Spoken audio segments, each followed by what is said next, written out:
ಇವತ್ತು ಮನೆಯಲ್ಲೇ ಬೇಕ್ರಿ ಸ್ಟೈಲ್ ಆಗಿರುವಂಥ ವೆಜ್ ಪಫ್ ಹೇಗೆ ಮನೆಯಲ್ಲೇ ಮಾಡ್ಬೋದು ಓವನ್ ಇಲ್ದೇನೆ ಅಂತ ನಾನಿಲ್ಲಿ ತೋರಿಸ್ತಾ ಇದ್ದೀನಿ.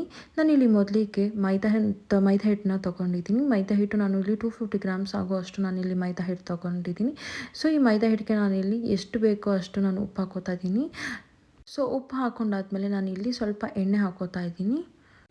ನಾನಿಲ್ಲಿ ಅಡುಗೆ ಬಳಸೋ ಅಂತಹ ಸ್ವಲ್ಪ ಎಣ್ಣೆ ಹಾಕ್ಕೊಂಡು ಕಲಿಸ್ಕೊತಾ ಇದ್ದೀನಿ. ಈ ಹಿಟ್ಟು ತುಂಬ ಗಟ್ಟಿನೂ ಇರಬಾರ್ದು, ತುಂಬ ಮೆತ್ತಗೆ ಸಾಫ್ಟಾಗೂ ಇರಬಾರ್ದು. ಒಂದು ಮೀಡಿಯಮ್ ಹದದಲ್ಲಿರಬೇಕು. ತುಂಬ ಮೆತ್ತಗಿದ್ರೂ ಚೆನ್ನಾಗಿ ಬರಲ್ಲ, ತುಂಬ ಗಟ್ಟಿ ಇದ್ರೂ ಒಂಥರ ಕ್ರಿಸ್ಪಿನೆಸ್ ಬರಲ್ಲ. ಸೊ ಇಲ್ಲಿ ನಾನು ಸ್ವಲ್ಪ ನೀರು ಹಾಕ್ಕೊಂಡು ಇಷ್ಟು ಆಗೋವಂತಹ ಕನ್ಸಿಸ್ಟೆನ್ಸಿಗೆ ನಾನಿಲ್ಲಿ ಕಲಿಸ್ಕೊತಾ ಇದ್ದೀನಿ. ಇಲ್ಲಿ ನೋಡ್ತಿದ್ದೀರಲ್ಲ, ಸೊ ಇಷ್ಟು ಕನ್ಸಿಸ್ಟೆನ್ಸಿ ಮೀಡಿಯಮ್ ಕನ್ಸಿಸ್ಟೆನ್ಸಿಲಿ ನಾನಿಲ್ಲಿ ಕಲಿಸ್ಕೊತಾ ಇದ್ದೀನಿ. ತುಂಬ ಗಟ್ಟಿನೂ ಇಲ್ಲ, ತುಂಬ ಸಾಫ್ಟು ಇಲ್ಲ, ಮೀಡಿಯಮ್ ಕನ್ಸಿಸ್ಟೆನ್ಸಿ ಈ ಥರ ಫಸ್ಟ್ ನಾನು ಹಿಟ್ಟನ್ನ ಕಲಿಸ್ಕೊತಾ ಇದ್ದೀನಿ ವೆಜ್ ಪಫ್ ಮಾಡೋಕ್ಕೆ. ಅದಾದಮೇಲೆ ನಾನಿಲ್ಲಿ ಪಲ್ಯ ಮಾಡೋಕ್ಕೆ ನಾನಿಲ್ಲಿ ಸ್ವಲ್ಪ ಕ್ರಷ್ ಮಾಡಿರೋ ಅಂತಹ ಓಂಕಾಳು ಅಂದರೆ ಅಜ್ವೈನ್ ಮತ್ತು ಜೀರಿಗೆ ಹಾಕೋತಾ ಇದ್ದೀನಿ. ಅಜ್ವೈನು ಮತ್ತು ಜೀರಿಗೆ ಹಾಕೊಳ್ಳೋದ್ರಿಂದ ತುಂಬ ಟೇಸ್ಟ್ ಚೆನ್ನಾಗಿ ಬರುತ್ತೆ ಮತ್ತು ಅರಗತ್ತೆ ಅಂತ. ಅದಾದಮೇಲೆ ನಾನಿಲ್ಲಿ 1/4 ಟೇಬಲ್ ಸ್ಪೂನ್ ಹಾಕುವಷ್ಟು ಸೋಂಪು ಹಾಕೋತಾ ಇದ್ದೀನಿ. ಇದೆಲ್ಲ ಹಾಕೊಂಡಾದ್ಮೇಲೆ ನಾನಿಲ್ಲಿ ಸ್ವಲ್ಪನೇ ಚುಟುಕಿ ಅರಿಶಿನ ಹಾಕ್ಕೊಂಡು ರುಚಿಗೆ ತಕ್ಕಷ್ಟು ನಾನಿಲ್ಲಿ ಚಿಲ್ಲಿ ಪೌಡ್ರನ್ನ ಹಾಕ್ಕೊಂಡಿದ್ದೀನಿ. ಚಿಲ್ಲಿ ಪೌಡ್ರು ನಾನಿಲ್ಲಿ 1.5 ಟೇಬಲ್ ಸ್ಪೂನ್ ಚಿಲ್ಲಿ ಪೌಡ್ರನ್ನ ಹಾಕ್ಕೊಂಡು ಮಿಕ್ಸ್ ಮಾಡ್ಕೊಂಡಿದ್ದೀನಿ. ಅದಾದಮೇಲೆ ನಾನಿಲ್ಲಿ ಹಸಿ ಬಟಾಣಿ ತೊಗೊಂಡಿರೋದ್ರಿಂದ ನಾನು ಫಸ್ಟಿಗೆ ಹಸಿ ಬಟಾಣಿ ಹಾಕ್ಕೊಂಡಿದ್ದೀನಿ. ಅದಾದಮೇಲೆ ಹಸಿ ಬಟಾಣಿ ಹಾಕ್ಕೊಂಡಾದ್ಮೇಲೆ ನಾನಿಲ್ಲಿ ಚೆನ್ನಾಗಿ ಬೇಯಿಸಿ ಸ್ಮ್ಯಾಶ್ ಮಾಡಿರೋ ಅಂಥ ಆಲೂಗಡ್ಡೆ ತೊಗೊಂಡಿದ್ದೀನಿ. ಇದೆಲ್ಲ ಹಾಕಿ ನಾನು ಇಲ್ಲಿ ಮಿಕ್ಸ್ ಮಾಡ್ಕೋತಾ ಇದ್ದೀನಿ. ಅದಾದಮೇಲೆ ನಾನಿಲ್ಲಿ ರುಚಿಗೆ ತಕ್ಕಷ್ಟು ಉಪ್ಪು ಹಾಕೋತಾ ಇದ್ದೀನಿ. ಯಾಕೆ ಅಂದರೆ ನಾನು ಆಲೂಗಡ್ಡೆ ಬೇಯಿಸುವಾಗಲೂ ಉಪ್ಪು ಹಾಕ್ಕೊಂಡಿದ್ದೀನಿ. ಸೊ ಇಲ್ಲಿಗೆ ಎಷ್ಟು ಬೇಕೋ ಅಷ್ಟು ಉಪ್ಪು ಹಾಕ್ಕೊಂಡು ಕಲಿಸ್ಕೊತಾ ಇದ್ದೀನಿ. ಅದಾದಮೇಲೆ ನಾನಿಲ್ಲಿ ಒಂದು ಬೌಲ್ಗೆ ಸ್ವಲ್ಪ ಎಣ್ಣೆ ಮತ್ತು ಕಾರ್ನ್ಫ್ಲೋರ್ ಹಾಕ್ಕೊಂಡು ಈ ಥರ ಕಲಿಸ್ಕೊತಾ ಇದ್ದೀನಿ. ಇದನ್ನ ಯಾಕೆ ನಾನು ಕಲಿಸ್ಕೊತಾ ಇದ್ದೀನಿ ಅಂದರೆ ಸೊ ಲೇಯರ್ಸ್ಗೆ ಅಂಟೋಕ್ಕೋಸ್ಕರ ನಾನು ಈ ಥರ ಮಾಡ್ಕೋತಾ ಇದ್ದೀನಿ. ಅದಾದಮೇಲೆ ನಾನಿಲ್ಲಿ ಏನು ನಾವು ಕಲಿಸಿದ್ವಲ್ಲ ಹಿಟ್ಟು, ಅದು ನಾನು ಈ ಥರ ಉಂಡುಂಡೆ ಚಪಾತಿ ಹಿಟ್ಟು ಥರ ಮಾಡಿಕೊಂಡು ಈ ಥರ ಲಟ್ಟಿಸ್ಕೊತಾ ಇದ್ದೀನಿ. ಸೊ ನಾನಿಲ್ಲಿ 5 ಲೇಯರ್ ಆಗೋಷ್ಟು ಹಿಟ್ಟನ್ನ ಕಲಿಸ್ಕೊಂಡಿದ್ದೆ. ಸೊ 5 ಲೇಯರ್ ಆಗೋಷ್ಟು ನಾನಿಲ್ಲಿ ಚಪಾತಿ ಹಿಟ್ಟು ಥರ ಈ ಥರ ಒಂದೊಂದೇ ತೊಗೊಂಡು ಈ ಥರ ಲಟ್ಟಿಸ್ತಾ ಇದ್ದೀನಿ.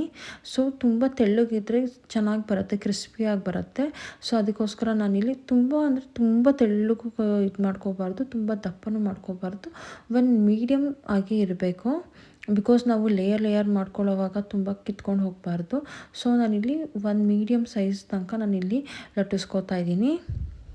ಮಕ್ಕಳು ಸ್ಕೂಲಿಂದ ಬರುವಾಗ ಆಯಿತು, ಆಫೀಸಿಂದ ಬರುವಾಗ ಈ ಥರ ವೆಜ್ ಪಫ್ಸ್ ಮಾಡಿದರೆ ತುಂಬಾ ಇಷ್ಟಪಟ್ಟು ತಿಂತಾರೆ. ಯಾಕಂದರೆ ಆ ವೆಜ್ ಪಫ್ಸ್ ಅಷ್ಟು ಟೇಸ್ಟಿಯಾಗಿ ತುಂಬ ಚೆನ್ನಾಗಿ ಬಂದಿತ್ತು. ಸೊ ನಾವು ಮನೇಲಿ ಪಾರ್ಟಿ ಮಾಡ್ತೀವಂದ್ರೂ ಅದೇ ಟೈಮಲ್ಲಿ ನಾವು ಈ ಥರ ವೆಜ್ ಪಫ್ಸ್ ಅಂದ್ಕೊಂಡ್ರೆ ತುಂಬ ಚೆನ್ನಾಗಿರುತ್ತೆ, ತುಂಬ ಟೇಸ್ಟಿಯಾಗಿರುತ್ತೆ. ಸೊ ನಾನಿಲ್ಲಿ ಒಂದು ಚಪಾತಿ ಲೇಯರ್ ಥರ ಹರ್ಕೊಂಡಿದ್ದೀನಿ. ಅದಾದಮೇಲೆ ನಾವೇನು ಕಾರ್ನ್ಫ್ಲೋರ್ ಮತ್ತು ಎಣ್ಣೆ ಹಾಕ್ಕೊಂಡು ಕಲಿಸ್ಕೊಂಡಿದ್ವಲ್ಲ ಅದರದ್ದು ನಾನಿಲ್ಲಿ ಹಾಕೋತಾ ಇದ್ದೀನಿ. ಸೊ ಈ ಥರ ನಾನು ಒಂದೊಂದೇ ಲೇಯರ್ ಮಾಡಿಕೊಂಡು ಈ ಥರ ನಾವೇನು ಕಲಿಸ್ಕೊಂಡಿದ್ವಲ್ಲ ಅದನ್ನು ನೀಟಾಗಿ ಈ ಥರ ಸ್ಪ್ರೆಡ್ ಮಾಡಿಕೊಂಡು ಸೊ ಇನ್ನು ಮಿಕ್ಕಿದ್ದು ಚಪಾತಿ ಥರ ಹರ್ಕೊಂಡು ಸೊ 5 ಲೇಯರ್ಸ್ ನಾನು ಈ ಥರ ಮಾಡಿ ಒಂದಾದ್ಮೇಲೆ ಒಂದು ಈ ಥರ ಅಂಟಿಸ್ಕೊತಾ ಇದ್ದೀನಿ. ಸೊ ನಾನು ಇಲ್ಲಿ ನೋಡ್ತಿದ್ದೀರಲ್ಲ, ಮುಂಚೆ ನಾನು ಅಲ್ಲಿ ಈ ಥರ ಅರ್ದಿಟ್ಕೊಂಡಿದ್ದೀನಿ. ಸೊ ಒಂದ್ರ ಮೇಲೆ ಈ ಥರ ಇಟ್ಟು ಬೈಂಡ್ ಆಗೋಕ್ಕೋಸ್ಕರ ನಾನು ಇದನ್ನು ಯೂಸ್ ಮಾಡ್ಕೋತಾ ಇದ್ದೀನಿ. ಸೊ ಇದು ಬೈಂಡಿಂಗ್ ಆಗೋಕ್ಕೋಸ್ಕರ ನಾನು ಇದನ್ನು ಫುಲ್ಲು ಏನು ಮಾಡ್ಕೊಂಡಿದ್ದೀನಿ ಅದನ್ನು ಅಷ್ಟು ನಾನು ಹಾಕೋತಾ ಇದ್ದೀನಿ. ತುಂಬ ಜಾಸ್ತಿನೂ ಹಾಕೋಬಾರ್ದು, ಎಷ್ಟು ಅಂಟಕ್ಕೆ ಎಷ್ಟು ಬೇಕು ನಮಗೆ ಅಷ್ಟೇ ಹಾಕೋಬೇಕು. ತುಂಬ ಜಾಸ್ತಿ ಹಾಕ್ಕೊಂಡ್ರೆ ಟೇಸ್ಟ್ ಚೆನ್ನಾಗಿರಲ್ಲ. ಸೊ ಇಲ್ಲಿ ನೋಡ್ತಿದ್ದೀರಲ್ಲ, ನಾನು ಒಂದೊಂದೇ ಲೇಯರ್ಗೆ ಈ ಥರ ನೀಟಾಗಿ ಹಚ್ಕೋತಾ ಹೋಗ್ತಿದ್ದೀನಿ. ಇಂಪಾರ್ಟೆಂಟ್ ಸ್ಟೆಪ್ ಅಂದರೆ ಇದೆ, ತುಂಬ ಪೇಷನ್ಸ್ ಇಟ್ಟು ಇದನ್ನು ಮಾಡಿದ್ರೆ ಪಫ್ ಆರಾಮಾಗಿ ಸೂಪರಾಗಿ ಬರುತ್ತೆ, ಕ್ರಿಸ್ಪಿಯಾಗೂ ಬರುತ್ತೆ. ವೆಜ್ ಪಫ್ ಮನೆಯಲ್ಲೇ ಮಾಡೋದು ತುಂಬಾ ಈಸಿ. ಆದರೆ ಒಂದು ಟಿಪ್ ಆ್ಯಂಡ್ ಟ್ರಿಕ್ಸ್ನ ನಾವು ಈ ಥರ ಫಾಲೋ ಮಾಡಿದ್ರೆ ಸಾಕು, ವೆಜ್ ಪಫ್ ಸೇಮ್ ಬೇಕರಿ ಸ್ಟೈಲಲ್ಲೇ ತುಂಬ ಕ್ರಿಸ್ಪಿಯಾಗಿ ಚೆನ್ನಾಗಿ ಬರುತ್ತೆ. ಸೊ ಇಲ್ಲಿ ನಾನು ಕೊನೆ ಲೇಯರ್ಗೆ ಎಲ್ಲ ಹಾಕಿ ಇದು ಮಾಡ್ಕೋತಾ ಇದ್ದೀನಿ, ಪೇಸ್ಟ್ ಮಾಡ್ಕೋತಾ ಇದ್ದೀನಿ. ಸೊ ನೋಡ್ತಿದ್ದಾರಲ್ಲ, ಎಲ್ಲ ಲೇಯರ್ಸ್ ಎಲ್ಲ ನಾನು ಅಂಟಿಸ್ಕೊಂಡಿದ್ದಾಯಿತು. ಇದಾದಮೇಲೆ ನಾನಿಲ್ಲಿ ಇನ್ನೊಂದು ಸಲ ನಾನಿಲ್ಲಿ ತೆಳ್ಳಗೆ ಆಗೋಷ್ಟು, ಎಷ್ಟು ತೆಳ್ಳಗಾಗುತ್ತೋ ಅಷ್ಟು ನಾನು ಮೀಡಿಯಮ್ ತೆಳ್ಳಗಾಗೋಷ್ಟು ಅರ್ದಿದ್ದೀನಿ. ಸೊ ಈ ಥರ ಫುಲ್ಲು ಎಲ್ಲ ಲೇಯರ್ಸ್ ಇಕ್ಕಿ ನಾವು ಈ ಥರ ಅರಿಬೇಕಾಗತ್ತೆ. ಸೊ ನಾವು ಈ ಥರ ಒಂದ್ರ ಮೇಲೆ ಒಂದು ಇಕ್ಕಿ ಈ ಥರ ಅರಿಯೋದ್ರಿಂದ ಸ್ವಲ್ಪ ಚೆನ್ನಾಗಿ ಲೇಯರ್ಸ್ ಬರುತ್ತೆ ಮತ್ತು ಬೇಕರಿ ಸ್ಟೈಲ್ ಆಗುವಂತಹ ಕ್ರಿಸ್ಪಿನೆಸ್ ಬರುತ್ತೆ. ಸೊ ಅದಕ್ಕೋಸ್ಕರ ನಾವು ಈ ಥರ ಮಾಡ್ಕೋತಾ ಇದ್ದೀವಿ, ಲೇಯರ್ಸ್ ಬರೋದಕ್ಕೋಸ್ಕರ. ಸೊ ನಾನಿಲ್ಲಿ 5 ಲೇಯರ್ಸ್ ಮಾಡ್ಕೊಂಡಿದ್ದೀನಿ. ನೀವು 5 ಲೇಯರ್ಸ್ಗಿಂತ ಜಾಸ್ತಿನೂ ಮಾಡ್ಕೋಬೋದು. 5 ಲೇಯರ್ಸ್, 7 ಲೇಯರ್ಸ್, 8, 9, 10 ಆದರೂ ಮಾಡ್ಕೋಬೋದು. ಎಷ್ಟು ಲೇಯರ್ಸ್ ನಾವು ಮಾಡ್ಕೋತಾ ಹೋಗ್ತೀವೋ ಅಷ್ಟು ತಿನ್ನಾಗಿ ಕ್ರಿಸ್ಪಿಯಾಗಿ ಬರುತ್ತೆ. ಸೊ ನಾನಿಲ್ಲಿ ಇಷ್ಟು ದೊಡ್ಡದಾಗೋ ಅಷ್ಟು ನಾನಿಲ್ಲಿ ಅರ್ತಿ ಮತ್ತು ನಾನಿಲ್ಲಿ ಈ ಥರ ಫೋಲ್ಡ್ ಮಾಡಿ ಮಾಡ್ತಾಯಿದ್ದೀನಿ. ಇಲ್ಲಿ ನೋಡ್ತಿರಲ್ಲ ನಾನು ಈ ಥರ ಸ್ಕ್ವೇರ್ ಶೇಪ್ದಲ್ಲಿ ಫೋಲ್ಡ್ ಮಾಡ್ಕೋತಾ ಇದ್ದೀನಿ. ಫಸ್ಟ್ ಈ ಕಡೆ ಹಾಫ್ ಆ ಕಡೆ ಹಾಫ್ ಮಾಡಿಕೊಂಡು ಮಾಡ್ಕೋತಾ ಇದ್ದೀನಿ. ಸೊ ನೀವಿಲ್ಲಿ ನೋಡ್ತಿದ್ದೀರಲ್ಲ ನಾನು ಯಾವ ಥರ ಫೋಲ್ಡಿಂಗ್ ಮಾಡ್ಕೊಂಡಿದ್ದೀನಿ ಅಂತ. ಸೊ ಈ ಥರ ಫೋಲ್ಡಿಂಗ್ ಅಲ್ಲಿ ನಾನು ಮಾಡ್ತಾಯಿದ್ದೀನಿ. ಬಿಕಾಸ್ ಈ ಥರ ಮಾಡೋದ್ರಿಂದ ಮತ್ತು ಹಿಟ್ಟು ಸ್ವಲ್ಪ ಸಾಫ್ಟಾಗಿರುತ್ತೆ ಮತ್ತು ಅರ್ಧಾಗೂ ಸ್ವಲ್ಪ ತೆಳ್ಳಗೆ ಬರೋದ್ರಿಂದ ನಮಗೆ ಕ್ರಿಸ್ಪಿನೆಸ್ಗೆ ಪಫ್ ಚೆನ್ನಾಗಿ ಬರುತ್ತೆ. ಸೊ ನಾನಿಲ್ಲಿ ನೋಡ್ತಿದ್ದೀರಲ್ಲ ಈ ಥರ ಸ್ಕ್ವೇರ್ ಶೇಪಲ್ಲಿ ನಾನಿಲ್ಲಿ ಮಾಡ್ಕೊಂಡಿದ್ದೀನಿ. ಸ್ಕ್ವೇರ್ ಶೇಪಲ್ಲಿ ಮಾಡ್ಕೊಂಡಾದ್ಮೇಲೆ ಈಗ ಮತ್ತೊಂದು ಸಲ ನಾನು ಅರಿತಾ ಇದ್ದೀನಿ. ಸೊ ಈ ಟೈಮಲ್ಲಿ ನಾವು ಸ್ವಲ್ಪ ದಪ್ಪ ಮಾಡ್ಕೋಬಾರ್ದು, ಸ್ವಲ್ಪ ತೆಳ್ಳಗಿರಬೇಕು. ಚಪಾತಿ ಅಷ್ಟು ತುಂಬ ತೆಳ್ಳಗಿರಬಾರ್ದು, ಸ್ವಲ್ಪ ತೆಳ್ಳಗಿರಬೇಕು. ಸೊ ನಾನಿಲ್ಲಿ ಇಷ್ಟು ಆಗೋಷ್ಟು ತೆಳ್ಳಗೆ ನಾನಿಲ್ಲಿ ಅರ್ದಿದ್ದೀನಿ. ಸೊ ಇಲ್ಲಿ ಅರ್ದಾದ್ಮೇಲೆ ನಾನಿಲ್ಲಿ ಏನು ಮಾಡ್ತಿದ್ದೀನಿ, ನಾನಿಲ್ಲಿ ಸ್ವಲ್ಪ ಸೈಡ್ಸ್ ಎಲ್ಲ ನಾನಿಲ್ಲಿ ಕಟ್ ಮಾಡ್ಕೋತಾ ಇದ್ದೀನಿ. ಬಿಕಾಸ್ ದ ಪಫ್ ಚೆನ್ನಾಗಿ ಶೇಪ್ ಬರಲಿ ಅಂತ ನಾನಿಲ್ಲಿ ಸೈಡ್ಸ್ ಎಲ್ಲ ಇಲ್ಲಿ ಕಟ್ ಮಾಡ್ತಾಯಿದ್ದೀನಿ. ಇಲ್ಲಿ ನೋಡ್ತಿದ್ರಲ್ಲ ಈ ಪಫ್ನ ನಾವು ಯಾವ ಥರ ಬೇಕಾದರೂ ಮಾಡ್ಕೋಬೋದು. ಸ್ಕ್ವೇರ್ ಶೇಪಲ್ಲಾದರೂ ಮಾಡ್ಕೋಬೋದು, ಟ್ರಯಾಂಗಲ್ ಶೇಪಲ್ಲಾದರೂ ಮಾಡ್ಕೋಬೋದು.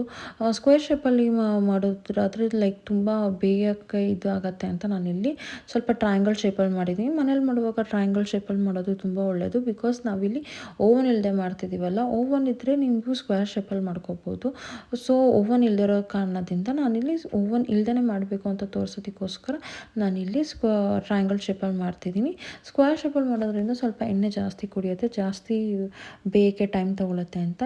ಇಲ್ಲಿ ಪೇಸ್ಟ್ ಮಾಡೋದಕ್ಕೆ ಯಾವುದೇ ರೀತಿ ಹಿಟ್ಟಿಗಿಟ್ಟು ಏನೂ ಯೂಸ್ ಮಾಡ್ತಿಲ್ಲ. ಸೊ ವೆರಿ ನಾರ್ಮಲ್ ವಾಟರ್ನ ಹಾಕಿ ಇಲ್ಲಿ ಅಂಟಿಸ್ತಾ ಇದ್ದೀನಿ. ಇಲ್ಲಿ ಎಷ್ಟು ಬೇಕೋ ಅಷ್ಟು ನಾನಿಲ್ಲಿ ಪಲ್ಯ ತೊಗೋತಾ ಇದ್ದೀನಿ. ಸ್ವಲ್ಪ ಚಿಕ್ಕದಾಗಿ ಮಾಡೋದ್ರಿಂದ ನಾನಿಲ್ಲಿ ಸ್ವಲ್ಪ ಕಮ್ಮಿ ಪಲ್ಯ ಹಾಕ್ತಿದ್ದೀನಿ. ಕಮ್ಮಿ ಪಲ್ಯ ಹಾಕ್ಬಿಟ್ಟು ಈ ಥರ ಸುತ್ತ ನೀರು ಹಾಕಿ ಈ ಥರ ಅಂಟಿಸ್ಕೊತಾ ಇದ್ದೀನಿ. ನೋಡ್ತಿದ್ದೀರಲ್ಲ ಇಲ್ಲಿ ಪರ್ಫೆಕ್ಟಾಗಿ ಅಂಟಿದೆ. ಸೊ ಅಂಟಿಸೋದು ತುಂಬಾ ಮುಖ್ಯ, ಬಿಕಾಸ್ ಎಣ್ಣೆಲಿ ಹಾಕಿದ ತಕ್ಷಣ ಬಿಟ್ಕೊಂಡ್ಬಿಡುತ್ತೆ. ಸೊ ಈ ಥರ ಮಾಡಿ ಅಂಟಿಸೋದ್ರಿಂದ ಈಸಿಯಾಗಿ ಕ್ವಿಕ್ಕಾಗಿ ಆಗುತ್ತೆ. ಸೊ ಇಲ್ಲಿ ಎಡ್ಜಸ್ಗೆ ನಾನಿಲ್ಲಿ ನೀರು ಹಾಕ್ತಿದ್ದೀನಿ. ನೀರು ಹಾಕ್ಬಿಟ್ಟು ಅಂಟಿಸ್ಬಿಟ್ಟು ಸೊ ಸ್ವಲ್ಪ ಪ್ರಮಾಣದಲ್ಲಿ ನಾನಿಲ್ಲಿ ಇದು ಹಾಕೋತಾ ಇದ್ದೀನಿ ಪಲ್ಯ. ಯಾಕಂದರೆ ಆಚೆ ಫಿಲ್ಲಿಂಗ್ಸ್ ಎಲ್ಲ ಆಚೆ ಬರಬಾರ್ದು, ಅದನ್ನು ನೋಡಿಕೊಂಡು ಈ ಥರ ಮಾಡ್ತಾಯಿದ್ದೀನಿ. ಸ್ಕ್ವೇರ್ ಶೇಪಲ್ಲಾದರೂ ಮಾಡ್ಬೋದು, ಪೋಕರ್ ಶೇಪಲ್ಲಾದರೂ ಮಾಡ್ಕೋಬೋದು. ಈ ಥರ ನಾನಿಲ್ಲಿ ಟ್ರಯಾಂಗಲ್ ಶೇಪಲ್ಲಿ ಮಾಡ್ತಾಯಿದ್ದೀನಿ. ಟ್ರಯಾಂಗಲ್ ಶೇಪಲ್ಲಿ ಮಾಡೋದ್ರಿಂದ ನೀಟಾಗಿ ಬೇಯುತ್ತೆ ಮತ್ತು ಬೇಗ ಬೇಯುತ್ತೆ ಅನ್ನೋದಕ್ಕೋಸ್ಕರ ನಾನಿಲ್ಲಿ ಮಾಡ್ಕೋತಾ ಇದ್ದೀನಿ. ಸೊ ಫುಲ್ಲು ನಾನೆಲ್ಲ ಅದೇ ಥರ ಟ್ರಯಾಂಗಲ್ ಶೇಪಲ್ಲಿ ಈ ಥರ ತೋರಿಸಿರೋ ಮೆಥಡಲ್ಲಿ ಮಾಡಿ ಸ್ವಲ್ಪ ಎಣ್ಣೆ ಮೀಡಿಯಮ್ ಫ್ಲೇಮಲ್ಲಿ ಇಕ್ಕಿ ನಾನಿಲ್ಲಿ ಬೇಯಿಸ್ತಾ ಇದ್ದೀನಿ. ತುಂಬ ಎಣ್ಣೆ ಹೈ ಫ್ಲೇಮಲ್ಲಿ ಅಥವಾ ಲೋ ಫ್ಲೇಮಲ್ಲಿಲ್ಲ, ಮೀಡಿಯಮ್ ಫ್ಲೇಮಲ್ಲಿ ಇಕ್ಕಿ ನಾನು ಈ ಥರ ಎಣ್ಣೆಲಿ ಹಾಕಿ ಕರೆದಿದ್ದೀನಿ. ಸೊ ಫೈನಲಾಗಿ ಇಲ್ಲಿ ನೋಡ್ತಿದ್ರಲ್ಲ ಎರಡು ಕಡೆ ಬೇಯಿಸಿದ್ದೀನಿ. ಇದ್ರ ಜೊತೆಗೆ ನಾವು ಸ್ವಲ್ಪ ಸಾಸ್ ಹಾಕೊಂಡು ತಿಂದರೆ ಸೇಮ್ ಬೇಕ್ರಿ ಸ್ಟೈಲ್ ಆಗೋ ಅಂಥ ವೆಜ್ ಪಫ್ ರೆಡಿ. ಈ ರೆಸಿಪಿ ನಿಮ್ಗೆ ಇಷ್ಟ ಆಗಿದ್ರೆ ಪ್ಲೀಸ್ ಲೈಕ್, ಶೇರ್, ಸಬ್ಸ್ಕ್ರೈಬ್ ಮಾಡಿ. Thank you for watching.